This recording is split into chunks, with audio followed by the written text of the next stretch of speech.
démocratique du Congo, le président honoraire Joseph Kabila l'avait très bien compris. Vous le savez, à l'issue ou au bout de ces deux mandats, il y a eu élection dans ces pays, en République démocratique du Congo.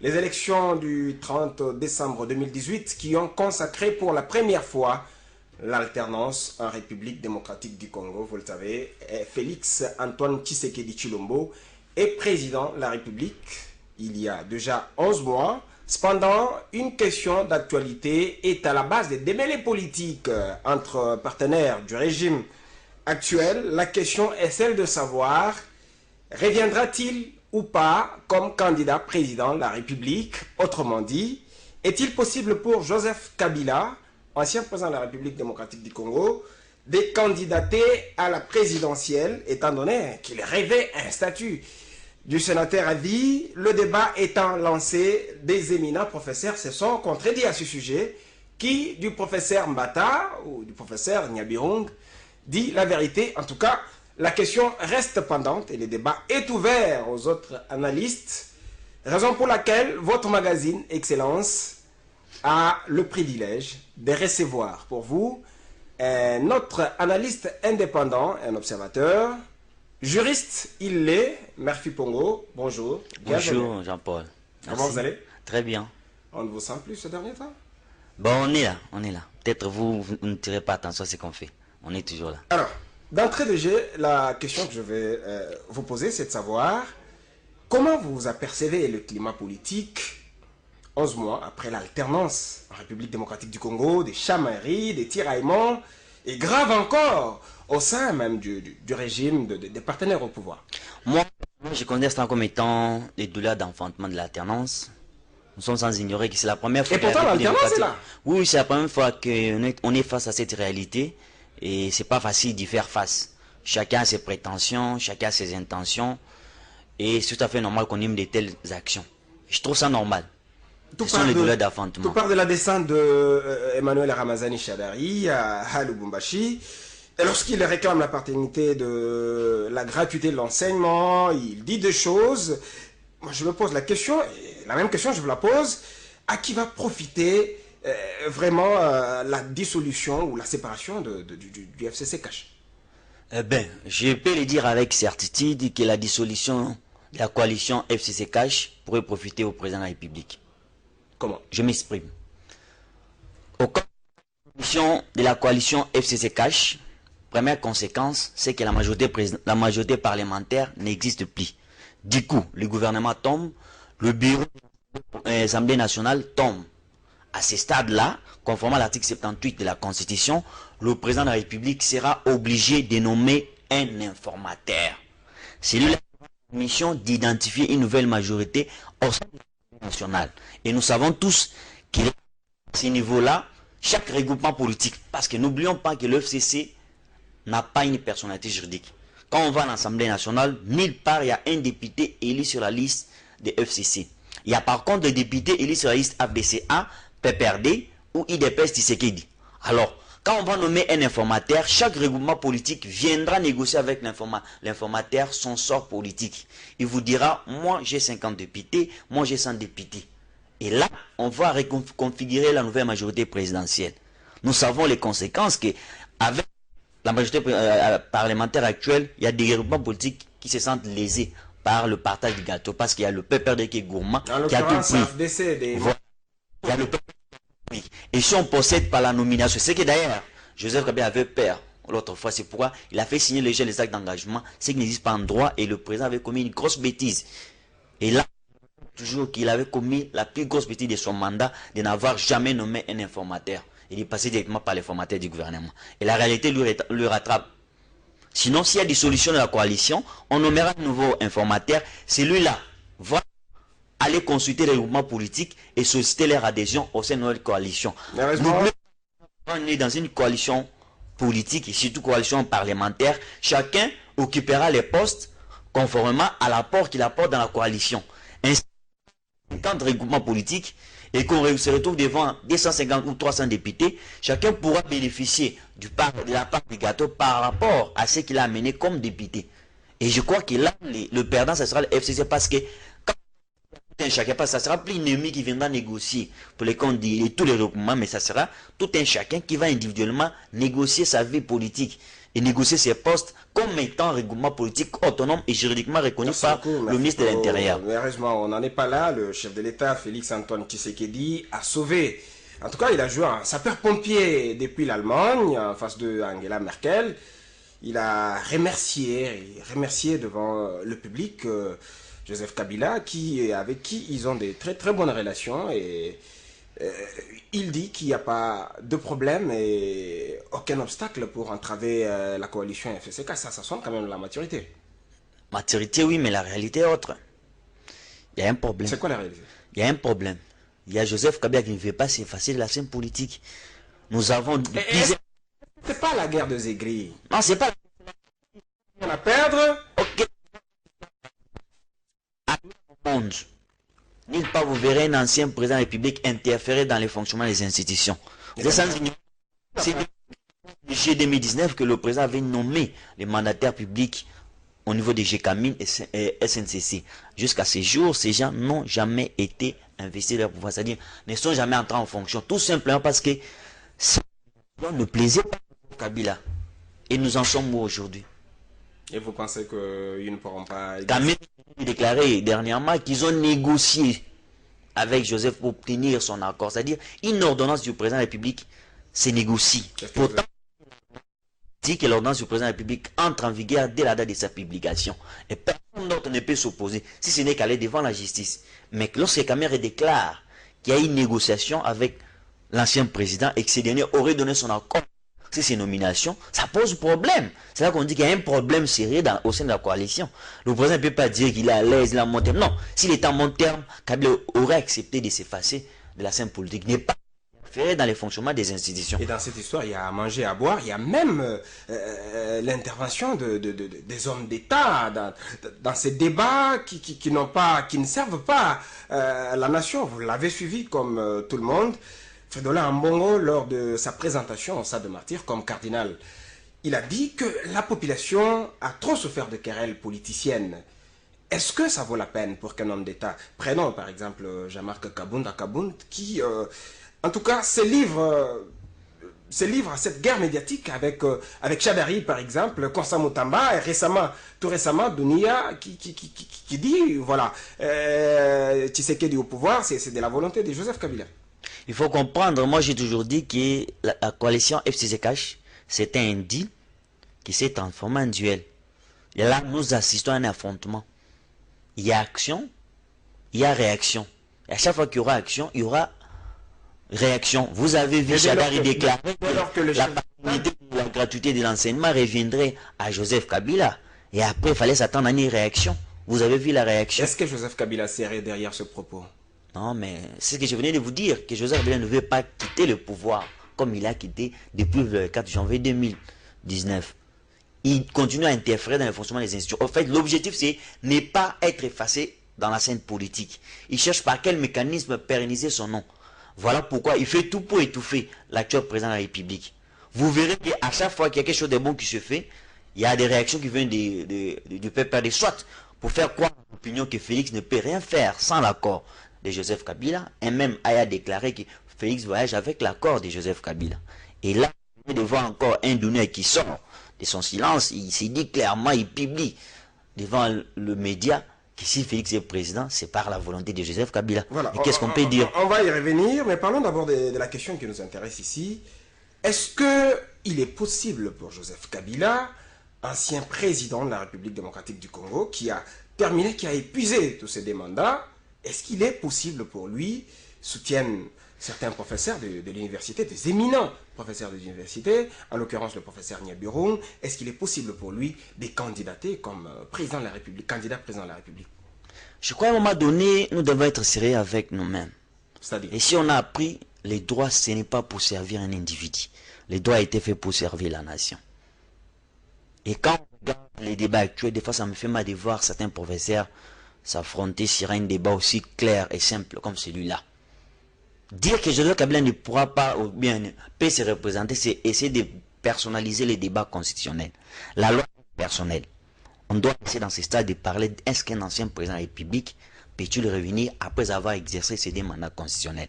À cette réponse, il faut interroger la loi. Ah, vous avez votre Et constitution? j'ai entre mes mains la constitution, telle que révisée à ces jours.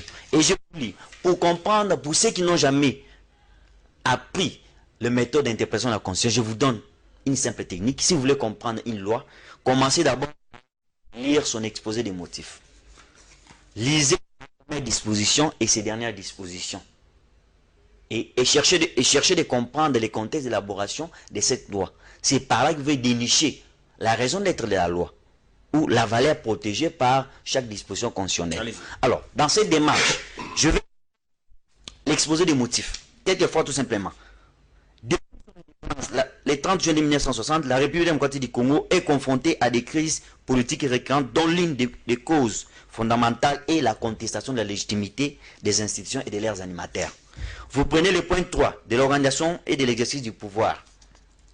On vous dit, les qui président l'organisation et le fonctionnement de ces institutions sont les suivantes.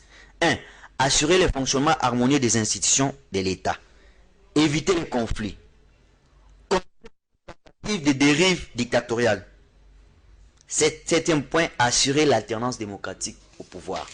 Vous avez un point relatif à la révision constitutionnelle. On vous dit, pour préserver les principes démocratiques contenus dans la présente constitution, comme les affaires de la vie politique et les révisions intempestives, les dispositions relatives à la forme républicaine de l'État, au suffrage universel et à la représentativité du gouvernement, et à la durée du mandat du président de la République, ne peut pas d'aucune révision constitutionnelle. Je prends la première disposition de notre constitution. La République démocratique du Congo est dans ses frontières du 30 juillet 1960 un État de droit, indépendant, souverain, uni, indivisible, social, démocratique et laïque. Je prends parmi les dernières dispositions de la Constitution, vous avez l'article 220. Que nous dit l'article 220? Parce que des fois les gens ne comprennent pas les choses. L'article 220. La le principe du suffrage universel, la forme représentative du gouvernement, les noms du mandat du président de la République ne peuvent faire l'objet d'aucune révision constitutionnelle. Et puis là, à l'article, je reviens à l'article 70 qui parle de la limitation du mandat. On vous dit le président de la République est élu au suffrage universel direct pour un mandat de 5 ans renouvelable une fois.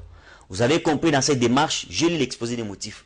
On nous dit, c'est pourquoi on est parvenu à avoir la Constitution. On dit, l'organisation actuelle de nos institutions, c'était pour éviter les dérives dictatoriales, mais aussi pour assurer la tendance démocratique à la tête du pays. Et vous allez, par rapport aux matières à la révision constitutionnelle, on vous dit, aucune révision constitutionnelle ne peut avoir lieu quand ça concerne l'augmentation du nombre des mandats du président de la République, mais aussi la durée du mandat du président de la République. Il en avait déjà fait 2. Ok. Et l'article 70 vous dit le président de la République est élu pour un mandat de 5 ans renouvelable une seule fois. Ouais. Alors, il faut d'abord interroger les contextes d'élaboration de cette loi. Comment est-ce qu'on est parvenu à élaborer cette constitution? C'est en quel contexte? Nous savons très bien que cette constitution a été élaborée pendant un contexte de guerre. On a fait 32 ans de règne dictatorial. Il y a un monsieur qui est venu avec un groupe. Oui, il y a un monsieur qui est venu avec un groupe pour mettre fin à la dictature. Lui, il a instauré un régime autoritaire à tel point que toutes les constitutions étaient suspendues. Et pour prêter serment, on était obligé de recourir à un président général du droit qui dit quand un président en fonction doit prêter serment. Il n'a aucune loi concernant l'organisation et le fonctionnement du pouvoir. Par conséquent, quand il est décédé, on ne savait pas qui devait constitutionnellement le remplacer. Et du coup, c'est son fils, Joseph Kabila, qui a été coopté comme président de la République. Alors, le fait de l'avoir coopté, beaucoup de gens l'ont contesté. Et le pays a assisté à des guerres qui ont amené le belligérant à se retrouver autour d'une table pour dire, ok, c'est notre pays. Nous devons mettre fin à tous ces aléas de la vie politique. On ne veut plus voir un individu fort, indispensable pour la nation. Et pour ce faire, il fallait faire l'option. Et l'option qui a été levée, c'est celle de la limitation du mandat du président de la République. On vous dit, en République démocratique du Congo, tout acteur politique ne peut exercer les fonctions du président de la République que pour 5 ans au minimum. Et au maximum, c'est 10 ans. Donc, après le mandat, vous vous retirez de la scène politique, vous laissez la place aux autres. Quels sont les avantages d'une telle limitation? La limitation permet au peuple congolais d'assister à des passations pacifiques au pouvoir. Comme ce qui s'est passé au pays. Effectivement. Mais et sur l'alternance démocratique, à des intervalles très connus. Vous savez très bien que dans 5 ans, c'est tel. Après 5 ans, après 10 ans, il y a la probabilité d'avoir une alternance démocratique à la tête du pays. C'est ce on venait de voir récemment. Et ça permet à tout acteur politique d'avoir l'obligation des résultats. C'est-à-dire, si je suis à la tête de la RDC, je dois faire un effort de laisser un bon bilan pour qu'après moi, je ne pourrai plus avoir la chance de revenir, mais que celui qui vient après moi autour quand même un bon bilan. Je dois travailler au minimum 5 ans et au maximum 10 ans, je me retire. Ça peut être consécutif ou pas, ça peut être successif ou pas, mais quand vous avez exercé 5 ans et que le peuple vous renouvelle d'autres 5 ans, sachez que vos cartouches sont finies et vous devez vous retirer. Mais comme on sait très bien qu'en Afrique, il est difficile pour un président de quitter le pouvoir. Il a peur pour tout ce qu'il a commis quand il était président de la République. Il fallait le protéger d'une manière. Parce que l'objectif des constitutions africaines de 1990, c'est de protéger la fonction du président de la République. Non seulement la fonction, mais aussi les titulaires de cette fonction. C'est ainsi que vous verrez qu'on a dans notre constitution, l'article 104, on vous dit tout ancien président de la République ait des droits. Sénateur à vie. En droit, quand on dit sénateur à vie, c'est différent. On dit et des droits sénateur à vie, c'est différent des droits d'être sénateur à vie. Et des droits, c'est que automatiquement vous êtes sénateur à vie. Il n'y a pas de formalité à remplir pour revêtir de cette qualité. Donc du moment que vous quittez la présidence de la République, vous êtes automatiquement sénateur à vie. Vous ne pouvez plus démissionner cette fonction-là. Vous n'avez pas droit même de renoncer à cela. Mais là aussi, la loi n'a pas parlé. Non, les conséquences. Puisque nous avons par exemple la constitution italienne qui a donné la possibilité à un ancien président de renoncer. Voilà. C'est que quand la constitution prévoit, nous, je vous dis très bien, nous ne sommes pas nés aujourd'hui. C'est-à-dire la constitution congolaise, elle n'est pas spécifique pour les Congolais. Et encore que le professeur Nyabirung dit que le sénateur à vie peut renoncer. Non, c'est une fausse interprétation. Et puis candidater. C'est une fausse interprétation. Du moment où vous avez des droits, c'est un titre qui vous colle à vie. C'est une obligation, c'est une contrainte constitutionnelle. On vous dit, dès que vous quittez la présidence, vous êtes automatiquement, vous êtes des droits. Il n'y a pas de... Alors, s'il doit... Prenons son hypothèse. Où est-ce qu'il va mettre sa lettre de rénonciation ou de démission? Parce que quand vous avez une fonction, vous voulez renoncer, on vous donne en main une autorité vers laquelle vous devez aller remettre. Et je vous dis que ce n'est pas purement congolais. En France, tout ancien président de la République est membre du Conseil constitutionnel, l'équivalent de la Cour constitutionnelle congolaise. Que cet ancien président siège ou pas, mais cette qualité lui est reconnue. Vous avez vu François Hollande qui a refusé de siéger, mais vous avez vu Nicolas Sarkozy qui à un moment donné avait siégé et s'est retiré. Il y a Valéry Giscard d'Estaing qui avait commencé à siéger, s'est retiré pour y revenir. Chez nous c'est comme ça. Que Joseph Kabila siège ou pas, même après 2 ans ou 3 ans, il demeure sénateur à vie. C'est à chose qu'il va mourir et cette qualité le quitte. Mais tant qu'il est encore vivant, il n'a pas la possibilité de renoncer à cela. Ni de tourner pour aller candidater. Alors, est-ce qu'un ancien président de la République peut candidater?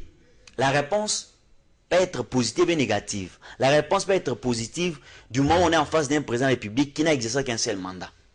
Là, il peut candidater. Par contre, il quitte les fonctions. Je donne le cas de Félix actuellement.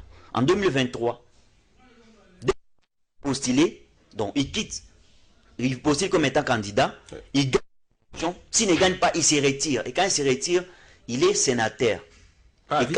Non, il est sénateur à vie. Mais quand il veut redevenir pour exercer son dernier mandat, là, son statut est mis entre parenthèses. Il postule. Il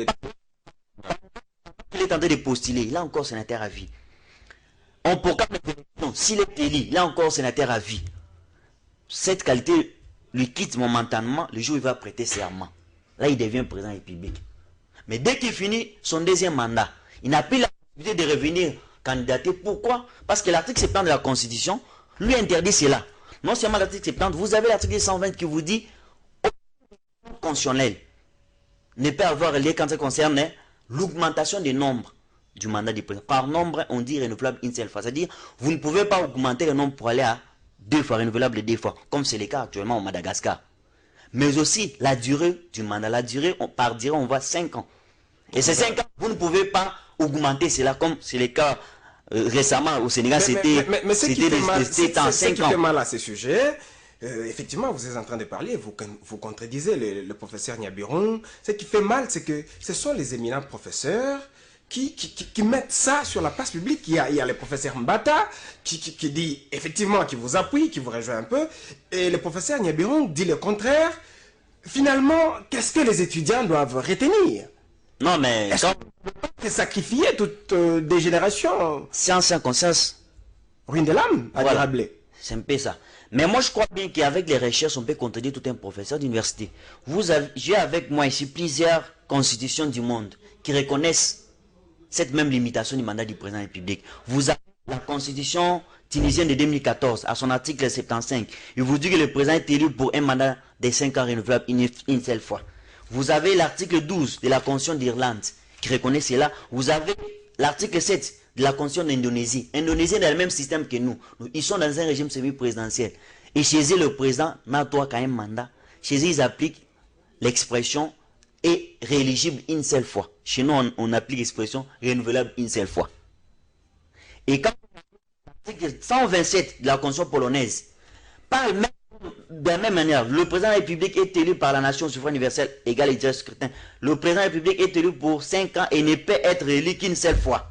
Et quand vous allez Indonésie, Pologne, vous allez Irlande, Tunisie, vous ne verrez pas des anciens présidents de la République prétendre revenir. Récemment au Bénin, vous avez Boni qui a fini son deuxième et dernier mandat constitutionnel qui s'est retiré de la scène politique. Est-ce que vous avez déjà entendu au Bénin on vous dit que Yahi Boni veut revenir et qu'il y a un débat là-dessus? Non, c'est parce que la constitution béninoise est claire là-dessus. Elle vous interdit de faire plus de 2 mandats constitutionnels. C'est l'article 42. L'article vous dit quoi? Le président de la République est élu au suffrage universel direct pour un mandat de 5 ans, renouvelable une seule fois. En aucun cas, l'élection du président, ça c'est autre chose. En aucun cas, nul ne peut exercer plus de 2 mandats présidentiels.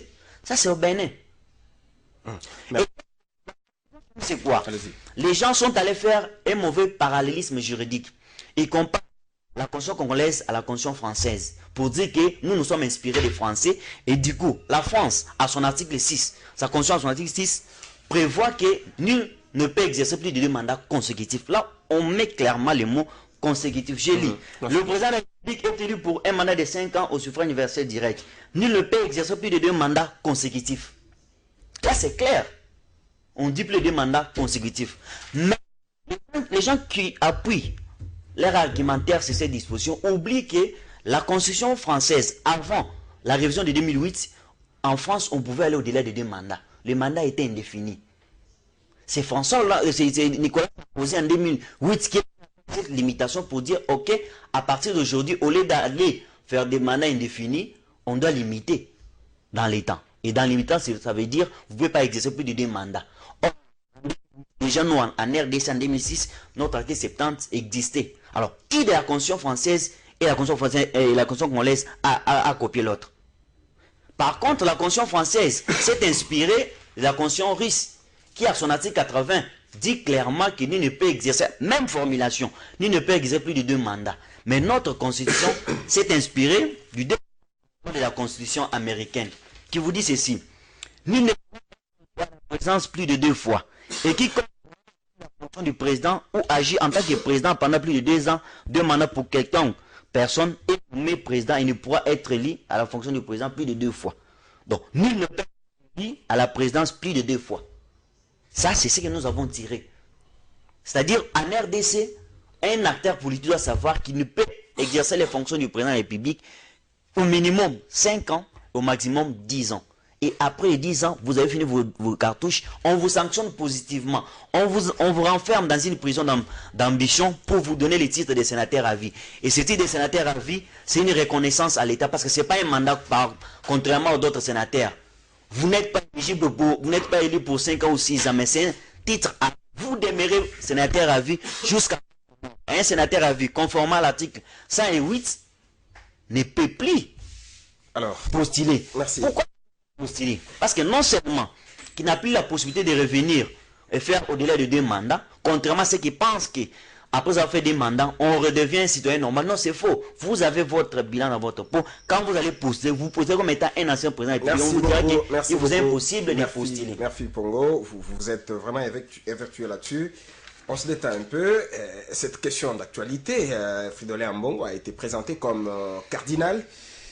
C'était en présence du chef de l'État, Félix-Antoine Tshisekedi. Vous avez suivi, hein, comme tout le monde. Vous étiez devant la télé. Quel sens vous donnez à ces discours, à ces messages du prélat catholique? Je crois qu'il a annoncé ses couleurs. Il a dit il n'est pas complaisant, il est très exigeant, mais il s'est annoncé comme étant un grand réconciliateur. Quand même un message équilibré. Équilibré, hein, parce qu'il a adressé son message à tout le monde. Il a même s'il il a parlé des arrogants et oui, mais des gens qui promettent. Quand on se met dans la réalité des choses, quand il n'y a pas des arrogants, il n'y a pas de ceux qui ont été au pouvoir pendant 18 ans, qui n'ont rien fait pour le peuple congolais et qui pensent détenir des leçons de bonne gouvernance, ça me fait, je suis toujours mal à l'aise quand je vois quelqu'un dit FCC ou du PPRD vouloir donner les leçons de polémiques là-dessus. Voilà. Pourquoi on doit parler de polémiques? Quand vous promettez à un chef de l'État qui donne la promesse à quelqu'un, en droit la promesse est une dette, vous promettez à quelqu'un un véhicule, vous ne réalisez dans après 2 ans. Qu'est-ce qu'il va dire? Il a juste constaté, il a dit, les autres m'ont promis. Ça fait plus de 2 ans que je n'ai réussi ça. Non, ce n'est pas un règlement de compte, c'est plutôt la vérité. Et quand il y a la vérité, quand on dit la vérité, c'est un acte révolutionnaire. Je comprends que ça puisse révolutionner certaines personnes, mais ils doivent prendre conscience que dorénavant, on ne peut plus plaisanter. Et quand on veut prendre un engagement pour la nation, on doit être respectueux de son engagement. On ne peut pas promettre à un cardinal ou un archevêque un véhicule n'est pas réalisé cela. C'est absurde. Et je crois que c'est aussi adressé au gouvernement, c'est le président qui était là concernant la gâteau de l'enseignement, il s'est adressé à un moment donné à l'opposition politique qui ne sait pas se positionner jusqu'à ce jour. Il faut abandonner la vérité des yeux. Non, bon, pas un moment donné, la vérité des yeux, mais on doit savoir faire une opposition intelligible. La population est fatiguée de querelles politiciennes, a dit le cardinal Ambongo. Alors, Murphy Pongo, nous devons quand même atterrir. C'est vrai que dès le début de cette émission, de l'entame, je dis que vous n'apparaissiez plus hein, comme avant. On a senti Murphy Pongo qui était tout le temps dans les rues, qui revendiquait aujourd'hui, il s'est tué. C'est quoi le mouvement citoyen va en disparaître ça? Non, c'est peut-être les gens qui ne savent pas faire la lecture d'actualité politique. Quand l'enjeu change, les idées doivent changer. Qu'est-ce qui a changé? L'enjeu a changé parce qu'en 2018, 2017, 2016, il y avait quelqu'un qui voulait se pérenniser au pouvoir. Il fallait aller au front. C'est pourquoi tu nous as vu tout le temps, on était dans la rue. Là, maintenant, nous sommes en face d'un nouveau régime, d'un nouveau gouvernement, un nouveau président qui a sa vision. Un d'abord qui reconnaît au moins la liberté de manifestation, qui a libéré l'espace politique, parce que vous êtes sans ignorer qu'à l'époque ancienne, l'espace politique était fermé. Même vous, les médias, vous avez subi ces conséquences-là. Et quand vous êtes en face d'un tel messie, il faut réadapter. La lutte, c'est pas tout le temps frapper, vous frappez quand c'est nécessaire. Et quand il s'agit de questions claires. C'est-à-dire, à ces moments-ci, les mouvements citoyens sont là et font leur travail. Il y a pas longtemps, les mouvements citoyens étaient devant la haute cour pour réclamer la justice dans l'affaire assassinat de l'AG Belvis Kunku. Il n'y a pas longtemps, les étaient dans la rue pour réclamer la vérité sur les 15 millions. Et ça va continuer ainsi. Parce que cette émission est terminée, Murphy Pongo. Votre mot de la fin? Mon mot de la fin, je vais dire, je m'adresse généralement à notre sénateur à vie, qu'après avoir exercé 2 mandats à la tête du pays, conformément à la Constitution, vous devez vous retirer. Et ça, c'est une sorte de retraite forcée pour vous. Acceptez-les, c'est la Constitution. Et quand cette Constitution a été adoptée, vous étiez là en fonction comme président de la République. Vous savez les conséquences. J'ai démontré ici que cette notion de limitation du mandat renouvelable une seule fois n'est pas une notion congolaise. Dans d'autres pays, en Afrique, en Asie, en Europe, en Amérique, cette notion existe. Et il n'y a un ancien président qui a exercé 2 mandats qui veut faire au monde qui lui peut revenir. Des hommes providentiels, nous ne le voulons pas. Les intouchables ou les gens qui sont nécessaires pour la nation n'existent plus. Vous avez fait... Retirez-vous, et c'est ce que la Constitution dit en ses articles 70 et des 120. Merci d'avoir accepté notre invitation. Merci aux chers téléspectateurs de nous avoir suivis avec beaucoup d'intérêt. Merci à Guy Lukoki derrière les caméras. Merci à notre directeur de programme, Maurice Bigando, à notre DG, Papi Mandeke. Pourquoi pas à notre boss, Chabani Record. Excellence, c'est votre magazine. Retrouvez-les chaque mercredi à partir de 21h30, à la diffusion le vendredi à partir de 9h. À plus.